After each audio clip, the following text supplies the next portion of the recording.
Hello guys, Absolute Duelist here, coming at you with a new Yu-Gi-Oh video. And in today's Yu-Gi-Oh video, we're going to be doing a deck profile on a deck that I've been playing since it was released a month ago now.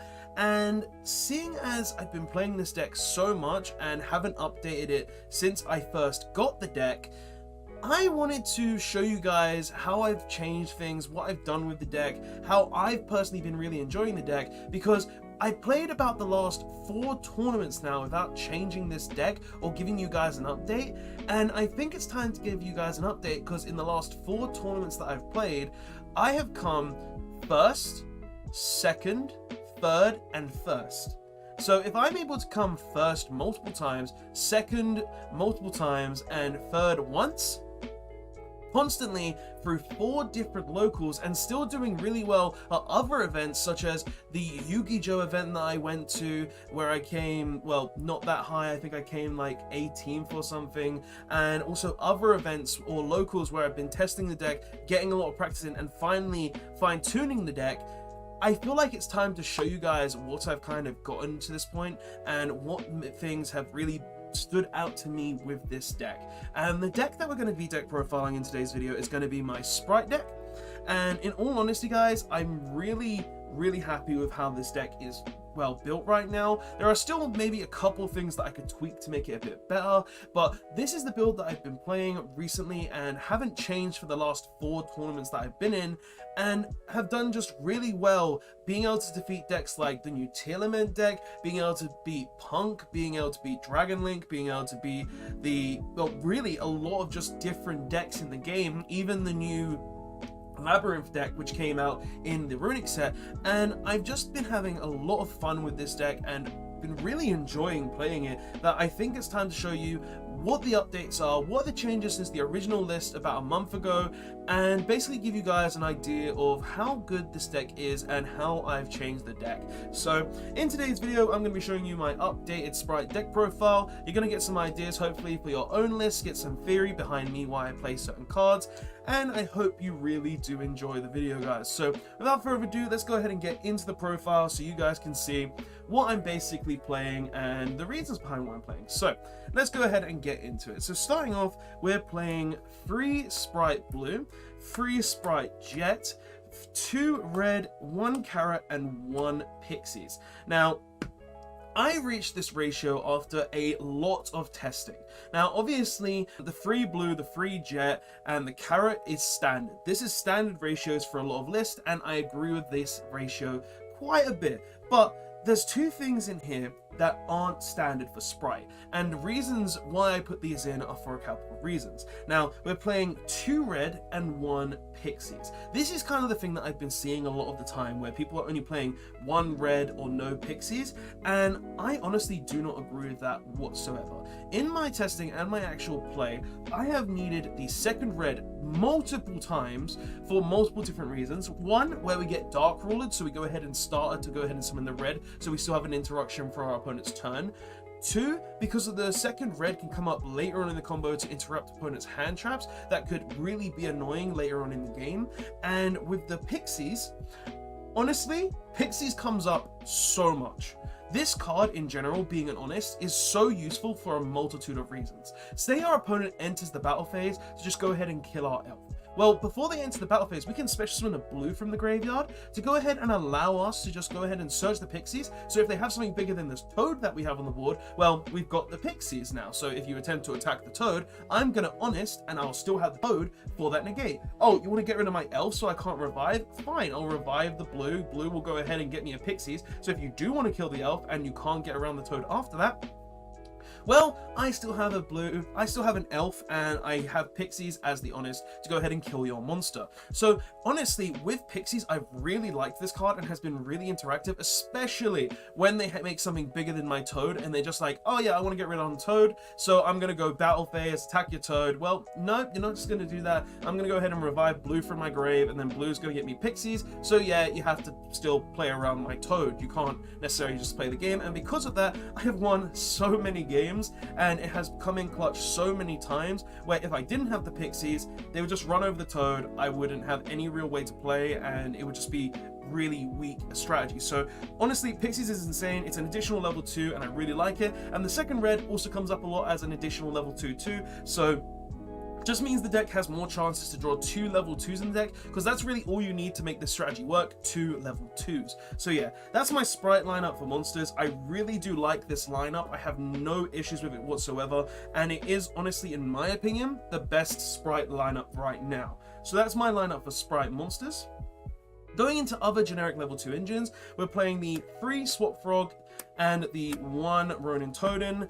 I kind of hit this ratio after quite a bit of testing. I was originally playing the Dupe Frog as well, but after so much testing, I realized that I really don't want to overextend in this deck. I think this deck is more of a value-based deck, like Salomon Great originally was, where you're trying to keep as much advantage as possible to play on following turns, while also making a board that can disrupt your opponent from playing the game enough so they just stop. So I felt like having the Dupe Frog was nice, but summoning the Dupe Frog didn't really help a lot, and kind of even made access for your opponent to super poly you, or gave your opponent access to literally just, well, tribute them both off. Like, I felt like this was fine, and especially when I saw people playing raw sphere mode, I was like, you know what, I've been raw sphere moded now, not gonna happen again.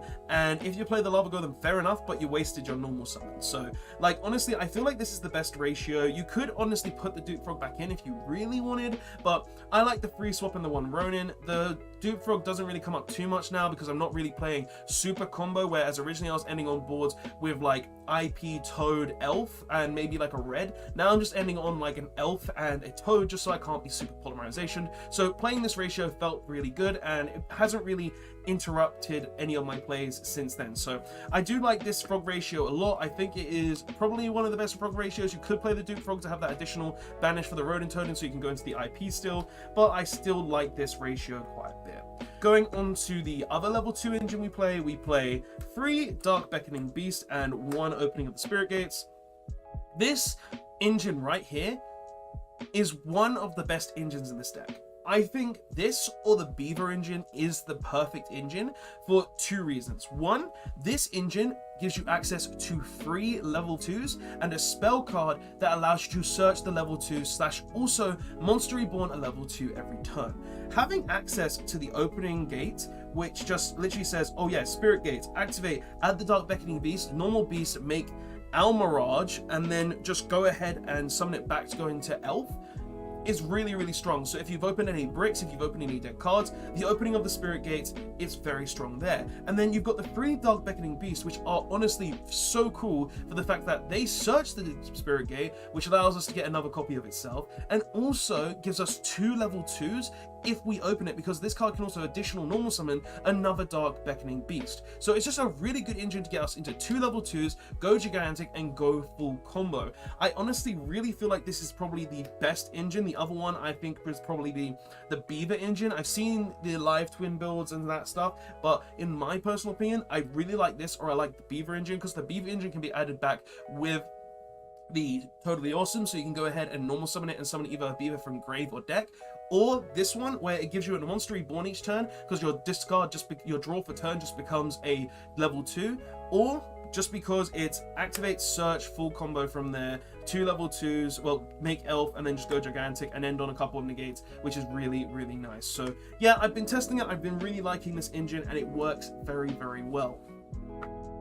Going on to hand traps, I play 10 hand traps in this deck. I wanted to play more, but I felt like there were so many other things that I wanted to put in just to make it better, that this was the ratio that I had to kind of stick with. So this is the ratio that I'm currently playing of hand traps. Currently we're playing 3 Ash Blossom Joyous Springs, 2 DD Crow, 2 Effect Veiler, and 3 Infinite Impermanence. Now, this, in my opinion, is probably the best ratio of hand traps. You got the 3 Ash Blossom that can just go ahead and negate any surge effect, any special summon effect from the deck, or even send effect from the deck to the graveyard, which is really, really good. It's great against Telements, being able to use their Rhino Heart to send. It's good against literally p.u.n.k, where you can go ahead and negate the Xiamen, you can go ahead and negate the Foxy Tune, you can go ahead and negate the E-Telly. It's good against a lot of different rogue strategies. You've got the DD Crows, which is good against Tier Element, just banish the thing that's allowing them to fusion summon. It's good against the Mirror Match, banish the Ronin Toadin. It's good against a lot of niche strategies as well that use the Graveyard. And then you've got 5 monster negates in hand, where you've got the 2 Effect Veiler,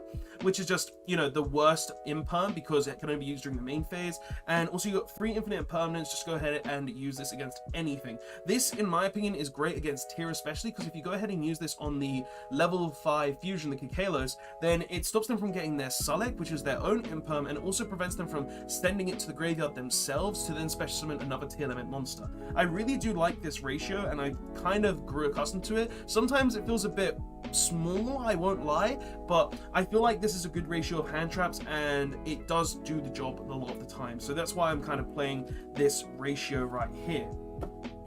Going on to spells though, we play 3 Spright starter with a Smasher. This is standard ratio, obviously. This is the E-Telly for the Spright monsters, and this is just a removal for Mystic Mine. Honestly, I don't really have anything to say too much about this. This is standard ratio for Spright, special summon a blue from deck, go ahead and banish anything. Like, if you were to add these, like, the majority of the time, if I'm going to jet summon, I'm going to add a starter for my opponent's turn, if in case they have something like Dark Ruler no more. And if I feel like I'm against like Tier or like p.u.n.k, I will sometimes just get the Smasher, just because the Smasher can go ahead and banish this Xiamen before it uses its effect, and it can go ahead and banish the Kikalos, stopping them from having that effect as well.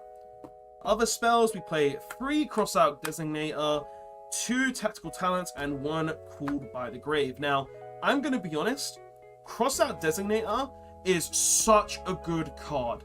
And I play this for one reason alone, and one reason only, which has been constantly coming up, because I play 2 Dark Ruler no more. This card kills us. This is the bane of Spright. This is the card that says you can't play the game. So what did I do to kind of prevent that? I play 3 Crossout Designator, because if you cross out Designator, you can negate Dark Ruler no more. And in all honesty, guys, this comes up so much for so many different things as well. If I play the Mirror Match, oh yeah, you activate Starter, cross out the Star. Oh, you activate, I don't know, anything good, I can just cross out it. You activate Ash, you activate Imperm, you activate Veiler, you activate your own DD Crow. I'm just going to go ahead and cross out it and stop you from stopping me from playing the game. Like, honestly, this card is insane. It comes in clutch so often in the deck that I am just very happy with the card. And hell, I've even crossed out the Tactical Talents before, which could have given them the game if I didn't do it. So it's just such a strong card, such a nice card, and I really do like Crossout Designator in the deck. And obviously it goes with the 2 Dark Ruler no more, because it's the things we normally going to call if they have the Dark Ruler. For the other 3 cards, the Crossout Designator is to go with is the Tactical Talents, because Tactical Talents is pretty clearly just a card that says, oh yeah, you activated a hand trap, I'm going to either draw 2 cards, look at your hand, or just take one of your monsters. It's great going second card. I'm kind of wavering if I still want to play the card in general, because in all honesty, it's a nice card, but it's just annoying the fact that your opponent has to do something. And if I open this in a hand with like no level 2s, which kind of happens frequently, like for the instance the other night at locals when I came third, I only lost my first round, my first game, because game 1 I won the dice roll, but I drew a hand of like Crossout, Called by, Talents, DD Crow, and Smashers, which was just unplayable. And then I had to scoop and go to game 2 instantly, which I just smacked them. And then game 3 I lost to Skill Drains. So yeah, it is what it is sometimes, but honestly, this card is insane, but obviously it does have its downsides where your opponent has to activate something during the main phase, otherwise the card does nothing. So I am wavering on it. I do like the card. It has gotten me out of some tight situations, but I'm a little wavy on it. But it's still a strong card. And then Called by is Called by. It goes with the crossouts in the sense where, oh, it's just a hand trap stopper at times. And then obviously the 2 Dark Ruler, we already said this, like this is here just to go ahead and screw any big negate board. It's very strong. The reason we're playing 2 of it is because I had enough of playing 3. Honestly, there was so many hands where I opened 2 of it that I was just like, you know what? I'm done. I'm not maining this at 3 anymore. So now I don't main it at 3. And honestly, I still see it quite often enough that I don't really miss it. But it's still just there mainly to cross out, just so I can go full combo and not worry about my whole board just getting negated and me not being able to play the game. So that's the main reasons there. Going on to the extra deck though, we play the one Almirage. This was an edition that was made after it because of this is literally one card Toad majority of the time, or at least a one card negate with the Beckoning Beast, where you just go ahead and normal summon Beckoning Beast or normal summon Toad, make this, and then there's guaranteed Elf. If you go Swap Frog, then you're able to guarantee a Toad. If you go Dark Beckoning Beast, you're guaranteed either a Carrot or you're guaranteed a blue and an honest, a red and an honest. So like honestly, you can get your negate regardless, which is really nice, and you're also going to get something extra if you go for the Dark Beckoning Beast package. So it does have its benefits, but obviously you would rather make the Swap Frog. So yeah, and also just to let you know, if you go down this line, you do have to use the Elf effect, so just be careful about that as well. We also play one IP Mask Arena. This is just here for the times where, oh yeah, I've got enough resources where I don't care, and I've opened Crossout so I know I'm not getting Dark Ruled. So we just go ahead and make this with the Toad and the Elf, so we can go ahead and have that interruption for our opponent's turn. And also we can make this if our opponent does stop our gigantic effect, so we can go ahead and summon this and just have interruption there as well, so we can make a Nightmare Unicorn, an Underworld Goddess, anything along those lines. Really like the card. We play free Elf as well. I will not lie, the third Elf comes up so much. Like I was originally playing 2, and 2 was great and all, but boy, every time the third Elf came up, it was so useful. And I put this in after I hit a grind game with Spright, and the third Elf came up, and if I had it, I would have won the match. So I chose to put the third Elf in, and ever since then, every time it's come up, I've won. So honestly, free Elf, in my opinion, is the perfect ratio. You can still play 2, but if you ever go into a grind game, you are going to miss the third Elf so much. It's such a strong card. Then the IP targets is the Nightmare Unicorn and the Underworld Goddess. Removal for opponent's monster, they can also negate Grave, which is really nice. And then Nightmare Unicorn is just removal of a monster, and well, just removal of a card in general, which can be really nice as well. Xyz monsters, we're playing one Cat Shark because Cat Shark is literally just an OTK piece. 2 Gigantic Spright because this card is insane. It stops Nibiru. It allows you to go ahead and summon your Swap Frog from the deck to go ahead and make Toad. It is such a nice card and such a strong card that I just cannot get enough of it. It is very strong. 1 Onimaru Soul Sweeper. This card comes up so much. Honestly, like the amount of times that I've just summoned this to remove a big monster so I can just kill you, or remove a defense position monster so I can just kill you. Like, honestly, this card is insane. It's such a good card. It's such a nice card, and I really could not cut this card again. Like, I cut it once, missed it too much, so I put it back in, and it's just such a nice card. Having removal is always good. And 1 Totally Awesome for our general negates. Like honestly, he is the creme de la creme of this deck for the fact that you make him, your opponent can't really deal with him most of the time, and you steal whatever your opponent has. And he also recycles Swap Frogs, so you have play for the following turn. Like honestly, such a good card, such a nice card. You cannot play this deck without one. And the reason we're not playing 2 anymore, because in the original list I was playing 2, is because I realized that the space in this deck is so tight that you need all these cards. You need so many extra cards just to be able to play the game. Like, I could change things in this deck very easily, such as cutting the IP and the IP targets and maybe putting in like a Dark or something, but I'm not joking. Toad is so strong, so useful. Oh, I would not cut Toad. Like honestly, it's such a good card and I love it so much.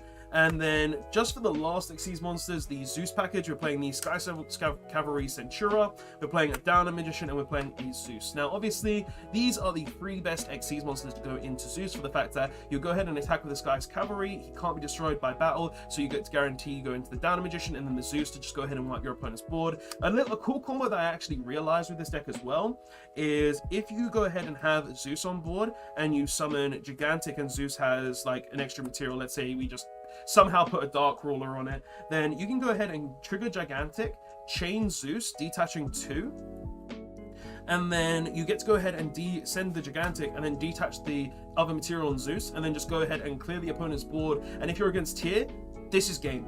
If you do this against tier, that's just game, for the fact that, oh yeah, you think you can summon back your monsters? Nah, you can't summon your big level 5s anymore. You can't do anything that would involve a level 5 or higher special summon. So this is, well, a non-summon of a level 2. So it's just like, this card plus Gigantic Sprite, absolutely insane. Cool combo that I found out about, and ever since I've done it, it's just won me matches and is honestly such a good combo to have. So yeah, just something I figured out with the deck, and that's pretty much the deck overall. There is a side deck as well that has changed a bit here and there, but I feel like I've kind of gotten to one that I'm very happy with. I'll go over it a bit here as well, where we're playing 1 p.u.n.k, 3 Nibiru, the extra Dark Ruler, Duster, 2 Cosmic, Red Reboot, triple evenly matched, and then triple solemn judgment. Everything in here has its purpose. Like the side deck, you can do whatever you want with, guys, honestly, but everything here has a reason.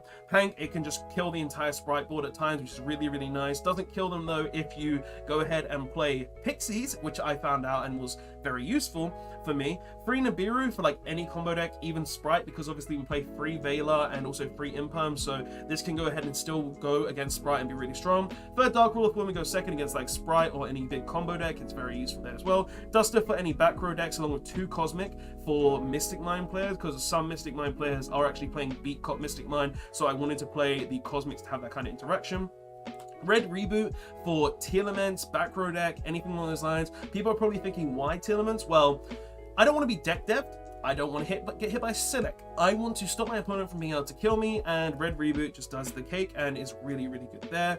3 evenly matched because the card is insane against any back row deck. It's insane against Telement because they set up a lot of monsters a lot of the time and end up getting killed by it. And really any combo deck as well, where we can just go ahead and drop the Dark Ruler evenly, clear their board, and just win the game. So it's a very nice card there. And then finally, 3 Solemn Judgment for when we go first. This has a lot of utility where it's good against a lot of different things. First of all, Dark Ruler. This is another way to stop it. So if we go first, we know our opponent's going to be putting in Dark Rulers most likely, so we can play 3 Solemn Judgment to prevent us from getting Dark Ruler no more. So that's really, really strong. Second, the card can negate so many things in the game. Any spell trap, negated. Any inherent summon, negated. Anything along those lines, really, really good, and I really like it. So this comes in for going first so often, and it's just a really big no button where if your opponent has something that they could use to just kill you, well, you just flip the judgment, you pay half your life points, and then you just say no, you're not going to do that, and then you can, you know, continue playing the game or continue stopping your opponent from playing the game, really, how it works with this deck. But yeah, that's pretty much the side deck. You could really make any changes to this. Something I've been wanting to change back to maybe is cutting the Cosmics for the Lightning Storms. I know the reason behind them in here is because we go ahead and activate Cosmic to banish the Mystic Mine under Beat Cop, but I'm honestly thinking people are starting to get wise to that and just stopping the beat cop ratio where they, you know, they don't care enough, so they go back to not playing beat cop, so they only have 1 back row removal. And I feel like that is something I kind of want to go back to, maybe play Lightning Storm just so we can have like full back row removal. But at the same time, Cosmic is really nice as well, just because of if they still do play the beat cop, then you have that out, and it's just really nice there as well. And yeah, but that's pretty much the entire deck. This is the deck that I've been rolling with for the last 4 tournaments I've gone to, where I've come first, second, third, and first. And in all honesty, this deck works so well with that. Like, honestly, I'm very, very happy with how the deck plays, with the text that I'm playing, with the ratios, especially Crossout Designator. Crossout comes up so much in this deck and is just so strong that it really does show how good the deck is and how powerful the deck is when a card like Crossout can come out of nowhere, or your opponent just activates Dark Ruler no more, and then you're just like, oh yeah, cool, you activate Dark Ruler, Crossout Designate a cool Dark Ruler no more, banish my Dark Ruler, so your Dark Ruler is negated, and now you're just still dealing with an Elf and a Toad and whatever else I have, and you just can't play the game. So yeah, it's just really, really nice, really strong. It's something that I've really liked, and it keeps coming up and just keeps being good. So this is why I'm playing it. But guys, that is really all I have to say for this video. I hope you did enjoy. This has been the Spright deck profile, where we're playing Spright Blues, Swap Frogs, Beckoning Beasts, Crossout Designators, and really anything else under the sun. Like this deck is just built to be strong, and I really do like this list. I like this list. I love this list. It's such a fun list to play, and Spright in general is just one of those decks that I feel may have the same turn 1 every time, but after turn 1 it is always different. It is always interesting, and I'm always having fun with it. So yeah, guys, I hope you did enjoy this video. I hope you enjoyed this deck profile. This has been my Spright deck profile, where we play all sorts of different things. No E-Tellies, no emergency teleports, no gammas, none of that stuff here. And yeah, that's all I have to say. Thank you so much for watching, guys. I'll see you guys in the next one. Robot1 signing out, and just tell me all your thoughts on this deck in the comments below. Do you think you would change things? Do you think you'd like the list? Are you going to take it to your next locals or maybe event to see how it works out for you? Love to hear your thoughts. I'll see you guys in the next one. Robot1 signing out. Later.